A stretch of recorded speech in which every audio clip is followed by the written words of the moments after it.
नमस्कार। लंदन से मैं डॉक्टर संजीव श्रीवास्तव आप सभी का स्वागत करता हूं। यदि आप कुछ हटकर सोचते हैं, काम करते हैं और अपनी शर्तों पर ही अपनी जिंदगी जीते हैं, तो सुनो रेडियो पर प्रसारित कार्यक्रम आपको अवश्य सुनना चाहिए। यह कार्यक्रम हम प्रतिदिन भारतीय समय अनुसार रात 12 बजे से सुबह 6 बजे तक प्रसारित करते हैं। तो अभी आप सुनेंगे वह खास विचार जो सिर्फ खास व्यक्तियों को ही पसंद आते हैं और खास व्यक्ति ही इसे गहराई से सुन सकते हैं। और हाँ, यदि ये कार्यक्रम आपको पसंद आए तो अपने खास लोगों से शेयर करके हमें सहयोग करें। तो आइए शुरू करते हैं।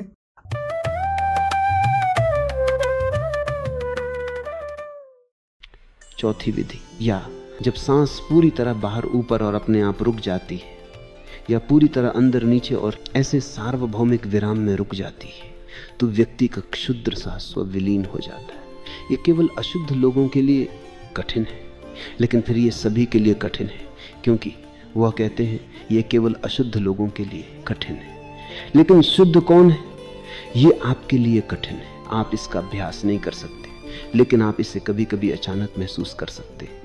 आप कार चला रहे हैं और अचानक आपको लगता है कि कोई दुर्घटना होने वाली है, सांस रुक जाएगी। अगर ये बाहर है तो ये बाहर ही रहेगी, अगर ये अंदर है तो ये अंदर ही रहेगी। आप ऐसी आपात स्थिति में सांस नहीं ले सकते, आप ऐसा नहीं कर सकते। सब कुछ रुक जाता है, चला जाता है। या जब सांस पूरी तरह बाहर ऊपर और अपने आप रुक जाती है, या पूरी तरह अंदर नीचे और ऐसे सार्वभौमिक विराम में रुक जाती है, तो व्यक्ति का छोटा सा स्व विलीन हो जाता है। आपका छोटा सा स्व केवल एक दैनिक उपयोगिता है। आपात स्थिति में आप इसे याद नहीं रख सकते। आप कौन हैं? नाम, बैंक बैलेंस, प्रतिष्ठा, सब कुछ बस गायब हो जाता है। आपकी कार बस दूसरी कार की ओर बढ़ रही है। एक और क्षण और मृत्यु होगी। इस क्षण में एक विराम होगा। अशुद्ध के लिए भी एक विराम होगा। अचानक सांस रुक जाती है।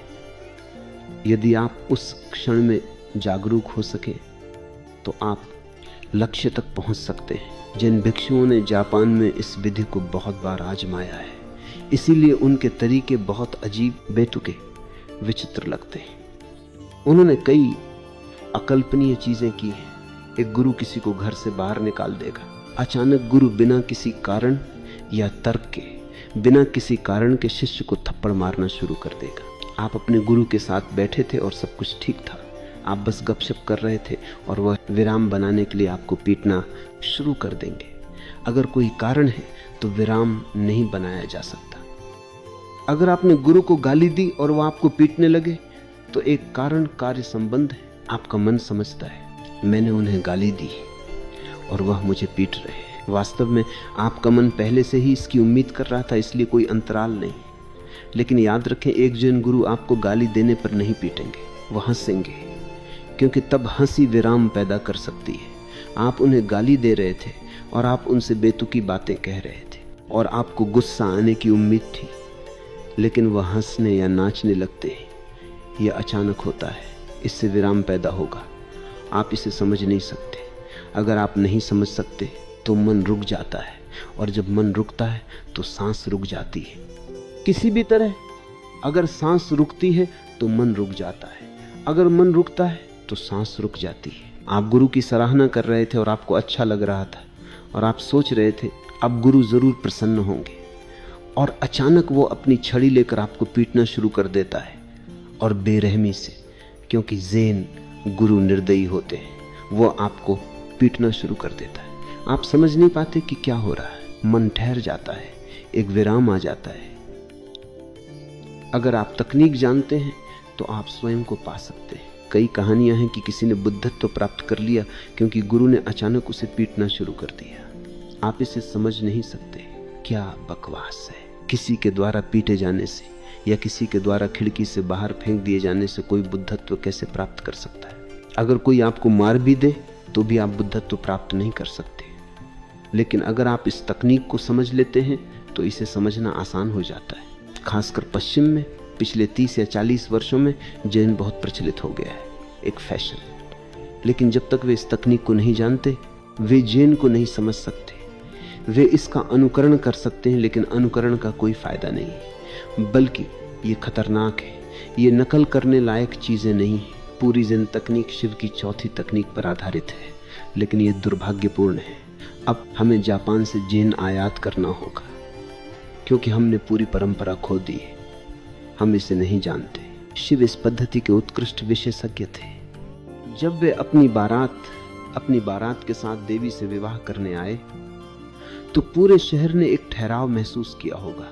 पूरे शहर ने। देवी के पिता अपनी लड़की का विवाह इस हिप्पी से करने को तैयार नहीं थे। शिव मूल हिप्पी थे। देवी के पिता उनके बिल्कुल खिलाफ थे, और कोई भी पिता इस विवाह की अनुमति नहीं देता। इसलिए हम देवी के पिता के खिलाफ कुछ नहीं कह सकते। कोई भी पिता अपनी बेटी का विवाह शिव से नहीं होने देगा। लेकिन देवी ने जिद की तो उन्हें मानना पड़ा, अनिच्छा से, नाखुशी से, लेकिन वे मान गए। फिर बारात आई। कहा जाता है कि शिव और उनकी बारात को देखकर लोग भागने लगे। पूरी बारात ने LSD मारिजुआना ले लिया होगा। वे नशे में थे, और वास्तव में LSD और मारिजुआना तो बस शुरुआत है। शिव और उनके मित्र तथा शिष्य परम मनोविकार सोमरस को जानते थे। एल्डस हक्सले ने परम मनोविकार का नाम सोमा रखा है, सिर्फ शिव के कारण। वे नशे में थे, बस नाच रहे थे, चीख रहे थे, हंस रहे थे। पूरा शहर भाग गया। उसने अवरोध महसूस किया होगा। कोई भी अचानक, अप्रत्याशित, अविश्वसनीय चीज अशुद्ध के लिए विराम पैदा कर सकती है, लेकिन शुद्ध के लिए ऐसी चीजों की कोई जरूरत नहीं है। शुद्ध के लिए विराम हमेशा मौजूद रहता है। कई बार शुद्ध मन के लिए सांसें रुक जाती हैं। अगर आपका मन शुद्ध है, शुद्ध का मतलब है कि आप किसी चीज की इच्छा, लालसा, तलाश नहीं कर रहे हैं। चुपचाप, शुद्ध, मासूमियत से शुद्ध आप बैठे रह सकते हैं, और अचानक आपकी सांसें रुक जाएंगी। ये याद रखिए। मन की गति के लिए सांस की गति की जरूरत होती है। तेज गति से चलने वाले मन को सांस की तेज गति की जरूरत होती है। इसीलिए जब आप क्रोध में होते हैं तो सांसें तेज चलती हैं। संभोग में सांसें बहुत तेज चलती हैं। इसीलिए आयुर्वेद, भारत में हर्बल चिकित्सा की एक प्रणाली में कहा गया है कि यदि बहुत अधिक संभोग की अनुमति दी जाए तो आपका जीवन छोटा हो जाएगा। आयुर्वेद के अनुसार आपका जीवन छोटा हो जाएगा, क्योंकि आयुर्वेद आपके जीवन को सांसों में मापता है। यदि आपकी सांसें बहुत तेज हैं तो आपका जीवन छोटा हो जाएगा। आधुनिक चिकित्सा कहती है कि संभोग रक्त संचार में मदद करता है, संभोग विश्राम में मदद करता है, और जो लोग अपने संभोग को दबाते हैं वे मुसीबत में पड़ सकते हैं, विशेष रूप से हृदय रोग में। वे सही हैं और आयुर्वेद भी सही है, लेकिन वे विरोधाभासी लगते हैं। लेकिन आयुर्वेद का आविष्कार 5000 साल पहले हुआ था। हर आदमी बहुत श्रम कर रहा था, जीवन ही श्रम था, इसलिए आराम करने की कोई ज़रूरत नहीं थी। रक्त संचार के लिए कृत्रिम उपकरण बनाने की कोई ज़रूरत नहीं थी। लेकिन अब जो लोग ज़्यादा शारीरिक श्रम नहीं कर रहे हैं उनके लिए संभोग ही एकमात्र श्रम है। इसीलिए आधुनिक चिकित्सा भी आधुनिक मनुष्य के लिए सही है। वह कोई शारीरिक परिश्रम नहीं कर रहा है, इसीलिए संभोग परिश्रम देता है। हृदय तेज धड़कता है, रक्त संचार तेज होता है, श्वास गहरी हो जाती है और केंद्र की ओर जाती है। इसलिए संभोग के बाद आप आराम महसूस करते हैं और आसानी से सो सकते हैं। फ्रायड कहते हैं कि संभोग सबसे अच्छा ट्रैंक्विलाइजर है, और ये है भी, कम से कम आधुनिक मनुष्य के लिए।